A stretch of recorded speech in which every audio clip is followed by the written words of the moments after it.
Hello, my name is Joanne Cornell and I'm from Roses Creations. I'm here to do a video on some stuff that you might need if you want to get into sewing.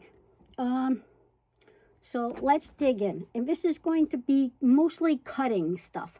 So anything to do with cutting. I do have another pair of pinking shears, which I cannot find right now. And I really like them. Michelle gave them to me. And yeah, so I'm gonna have to skip that one, but I will show you what pinking shears look like. These are not in good conditions at all. I'm mainly keeping these for sentimental value because they came with a sewing machine, a Singer sewing machine that I had gotten. That is one of the treadle ones. So these are an old pair of pinking shears and they're really bad. But I can tell you what they're for and everything else, so that's what I'm gonna do. All right, let's get going. One of my favorite things, and I really think if you're gonna spend money on anything, it should be the sewing machine itself and then a real good pair of scissors. Reason being is that every time you're cutting, you are hurting yourself when you use a pair of scissors like this, especially if you've gotten older and stuff. Your arthritis will start to work and everything else. And these cut, but they don't cut it. They only cut when they're brand new and when they've not been used by anything except for just material. And they have to be sort of new. If they get a little older, forget it. If you cut through a lot of it, it's going to just go nothing. So these shears, which are Westcott's, I ended up getting it with the kit. So I had this and I had the rotary cutter, which I'll show you in a minute on how that worked. And then there's also a blade cutter. So it's sort of like a model, when you're making models, it's a blade scalpel. So it's sort of like a scalpel. So let's get into this group of things. First of all, scissors. So I've never invested in a good pair of scissors. That was very expensive, but I did this time, and boy, am I glad I did, because I have real hard time sewing and cutting material, and I have to cut a lot of material in order to do what the hell I want to do. So I got these. These are Gingenheimers. So Gingers. They are beautiful. They are all metal and they are sharp as hell. If you go like this, you can feel it trying to cut your finger. And that's not even going this way. If I went this way, my finger would probably be sliced big time good. So I'm not going to do that. But just going like this, you can feel it. It feels like I got on razor blade, ready to do something to it. These will go through at least 5 or 6 layers of material with no problem. I did it with denim. Let me just 2, 4, 2, 4, 6. This is 8. This is 10. This is 10 of just cotton. Not a problem. A little bit of pressure, not a lot. And I mean, some of that is, I just rolled it up. So 1, there's 2, there's 4, there's 6, there's 8, there's 10. Yeah, there's 10. There was 10 there because it was rolled up. So there was 10 layers on that. Nothing. Denim, I've gone through 6 layers because when I first tried it out, I tried it with 2 and it worked nice and easy. And I did 4, then I did 6, and then I did 8. And when I did 8, I had to use a little bit of pressure. So with 6, I hardly had to use any pressure at all. It went through it. When I ended up getting up to the waistband, then it was thicker, so it was like 2 more layers than that. So it was 8, 9, 10. It was 10 layers. No, 6 layers. 7, 8. So it was 8 layers of it. And that's with the waistband. The waistband is always seems thicker than anything and everything too. So it might even have been an extra one after that. So it might have been closer to 8 layers of damn material. Didn't have a problem with it. So it does come with this little handle, the little protector thing there. So I put that on there. And then I also had made a little bag so I can put it in the bag. And then I put this and I tie this to my waist and I shorten it so it doesn't fall and hit the ground. So however far I am away from the ground, I made sure that I can reach because I want to be able to reach wherever. But then when I put it in my loop, I end up shortening it so it doesn't go and fall down on the ground, so it will not fall. And then I also attach it to the bag, and this bag can get attached to my hip if I have a pair of pants hoop. I am going to put another hoop on it too, so it'll be two different holders and hold this pocket up. I have a piece of material on the bottom, and that keeps it from going through the actual material. This is just an arm of a sweatshirt. I took and I folded it up twice, and then I ended up sewing it on the bottom, and then that's it. It's just, so it's just a cotton, it's just to protect these pair of scissors. And actually it's going to protect the smaller one, and I'm going to make a bigger one for this one because I don't like how it comes out. But these are 10-inch initially were not for these. This was initially for a pair of these, which I didn't, you know what I mean? Like if I dropped them, I dropped them because these are $65. So I don't want to drop them. All right, so the next pair of scissors is the Westcott. The Westcott, like I said, is good. These are good throwaway ones. So what I do is my kids know, when my kids were growing up, I used to put a piece of yarn around the darn thing. Dennis knows not to touch my sewing scissors anyways, but, and he'll always ask me, are these the ones, you know, like which ones are them? But I used to put a piece of yarn around my sewing one, so that way my kids knew if there was a yarn on it, don't touch the darn things. So that could be a possibility for you. So those are just plain old scissors there. And then these I have, so that way I think these are Fiskars, and these are just old as heck. But I use them to cut cardboard because I will not use my sewing ones for cardboard. So cardboard and paper, I end up using another pair of scissors. So now I'm going to talk to you about the pinking shears. I don't think I need to explain scissors other than they are scissors. I mean, if you get a cheap pair, they'll work for a little while, and then after a while, they're not going to work, and that's, you know, how it works. Let's do these two. These two I got these from a craft, did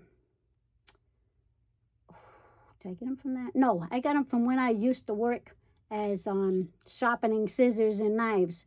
And it was a company that I ended up buying these from. They were on sale, pretty inexpensive. It was a convention, so, and it was like 20 years ago. So I got 3 pairs, 2 gold and 1 silver. And so one of them I use for, because it's older, I use it for whatever. And then these 2 I'll be using for scissors, just to be cutting threads and whatever else. So, and they're very sharp too. They were sharpened by Toys Shop, which is, I can't remember the name of the company. I have to look it up, but that was their motto, Toys Shop. Pinking shears. Pinking shears are shears that end up having not a straight blade, but they have a zigzag blade on it. So this is what this look like. Okay, don't mind the rust and stuff, but because these are old. So now that's what will cut, the pattern will get cut with that. The material will get cut with that. So that's if you have something that's going to fray. You would do it like that with the zigzag cut, and then that way it'll avoid that. You can also, when you end up doing something and you're going around a corner. So like if I was doing this, sewing this as a pocket, I would sew this as a pocket. So then I would sew it right side to right side. And then when I unflip it, it's going to be inside to inside like it's supposed to. But when I'm going around this corner on the inside of fabric, before I flip it over, and when I'm coming and sewing around this corner, when I get around this corner there, now what I can do is go and cut with the pinking shears around the corner. This way I don't have to do the little snip, snip, snip if you want. So that's another way of doing the corners in order to get them so that they're not bunched up. The material isn't bunched up in the middle when you end up taking it and folding it inside out, or right side out, I should say. So now I can go on to, okay, there's another thread cutter. I'm just kind of pushing them to the side when I say something about them. So thread, and then there's also material, and it just works like a pair of shears. That's the same kind of pinking shears I have. So they go like this, and then you just have to go along the material like that, so it's nice and ergonomically correct. So those are for that. So these are just certain ones I'm going to have in certain areas of the house or whatever, in a bag or something, and that way I can just use them when I need them. Now, also, I have this. So this is one of my things that I use to rip seams. I use a cutter. I also use a cutter for cardboard. So cardboard, any kind of cardboard, if I want to cut pattern or something, I can cut it with this. So then you take the material down and you can just cut right across. Or you want to do any kind of fraying or something, you can just jeet with the razor blade, and that'll work. You can also do it with rotary cutters. I will be showing you that in 1 second. So this is just a regular plain old X-Acto knife. A cutter, yeah. All right, so the next thing that I'm going to show you is the other pair of, the other ones that I use. These are like a scalpel. So the blades are in here, blades come out, blade, turn, blade comes out, turn, blade comes out, blade goes in, new blade goes in, turn, tighten the blade in. Be careful of that blade because it's very sharp. It's a razor blade for sure. And now you'll be able to sit there and just cut along something. And then if it's a seam, you can actually just take it and just cut right, go right into the seam, right into the seam. Do lots of practice if you're going to use this as a seam ripper, because seam rippers are built for a certain reason, a certain way, so that way you do not cut the material, but you do cut the seams, the threads in the seam. If you don't know what you're doing, it's not going to work out well for you, and you are going to cut the material. And then you're just going to have to trim down the whole material anyway, so ripping at the seam probably isn't the best idea if that's what you're going to do anyways. All right, so those are those blades. Now I can go to the seam ripper. So I'll go to the seam ripper. See, the seam ripper has a little ball, okay? And then it has the part where you rip, where you take that and you put it underneath the material, like so. And then you cut the seam. So you're going to take this seam right here. I can see the little thread. And you're just going to cut it. And then that little ball keeps it so that you're not going all the way through to the next. And then what you end up doing is pulling a little bit. And then when you pull it a little bit, you can get the next thread. And then so on, okay, until you got it all the way across. And it's pulling apart, okay? Now, when I use this one, I don't know if this one's going to be a good example, because this was a zigzag setting on here, so it's not really working out as much as it should be working, but let's see what I can do. If I do this, and I cut here,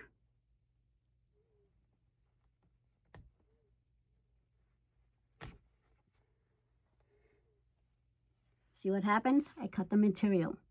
So I told you that's what's going to happen if you're not used to it. When I do this on a regular sewing stitch, not the zigzag stitch, which is what this is, if I do it on a regular stitch, I can get it done pretty good. So that's what I mainly use. I like to use these a lot. You can also take, as long as you can get, if it's a loose cut, you can also take these scissors and you can go right underneath it and you can grab them that way. Also, there is these. These are just for acrylic nails. So you can do that and you can go and snap and get those there. So get that from a scissor company too, So these are just a little bit more seam rippers. This one's actually a seam ripper that's broken, so be careful because they will break. See how that one's broken? See how this one's good? This is actually an older version, so the older version doesn't have the ball on it. And you can use this one either way without the ball. I'll probably end up throwing those out in the trash, that one out in the trash. All right, so now, seam ripper, and then I bought this one. This one's kind of cool. This has got a seam ripper on it, right there. And then it's got a needle threader too, so you can thread a needle with this. So that's that. And then it also measures the seam. Has a little tape measure right here. So you can measure seams. And it has a magnet on the back. So you take the magnet and you put that onto the dog foot. Put it on there on the plate, and then that way you can know where your seam is. Now if I wanted to do a inch seam or quarter-inch seam is here, so I would just put it there, and then my fabric's just going to flow right along the side of it and keep going, and I'll get a straight seam. You can do it with the lines that are on the plate, But if you're not used to it, then you're not going to be able to do that. So you might as well put this thing on there, and then that way you're going to get the seam perfectly, just like that. See, that's a half an inch seam right there. So that's just pulled out away from the actual needle head and foot itself. So you just move it away or move it in, depending on how close and how far you want that seam. All right, so I'm going to be going on to this one again later on, because I also wanted to show you the seam rip, the thread, the threader. So I'll be putting that over there so I can show you that later with the needles and threads and stuff too.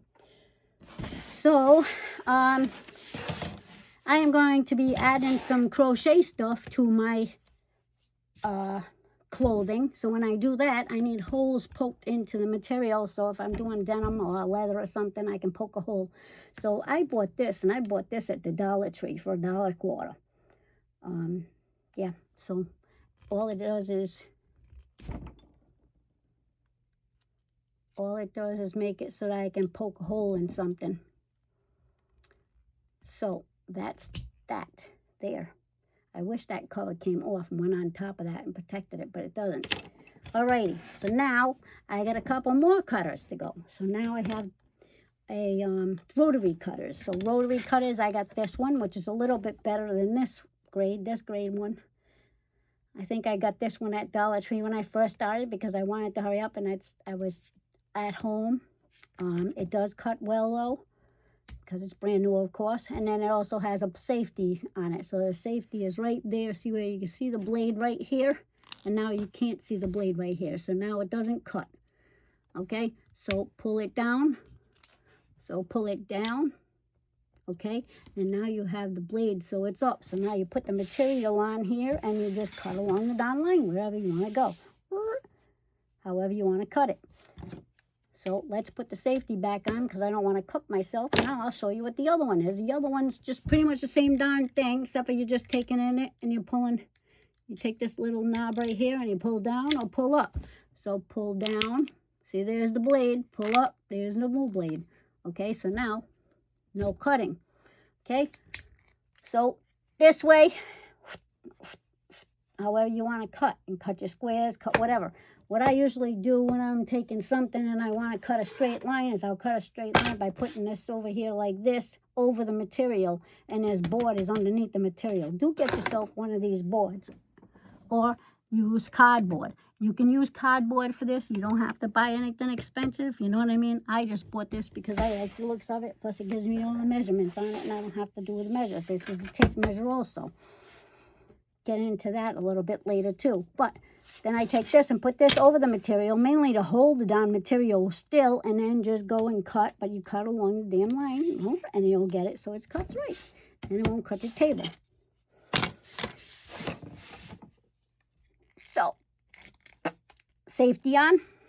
Okay, next, I have some electric cutters.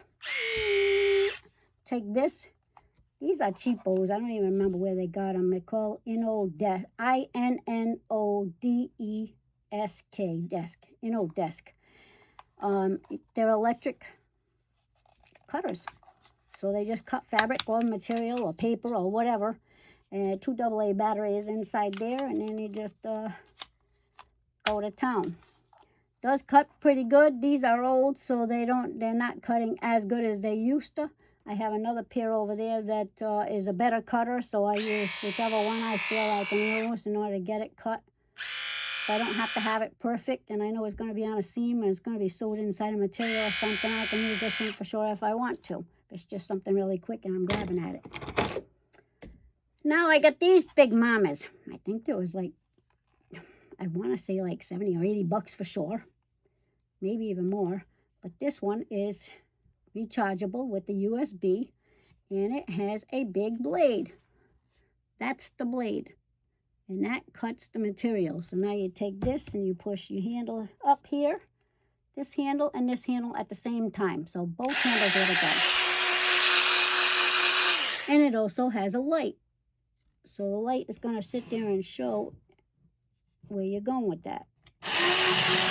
And then it has this guide, so that way when you put it on the table and go to cut, it's not going to cut your table. Okay? So that's this one. I keep these in this case.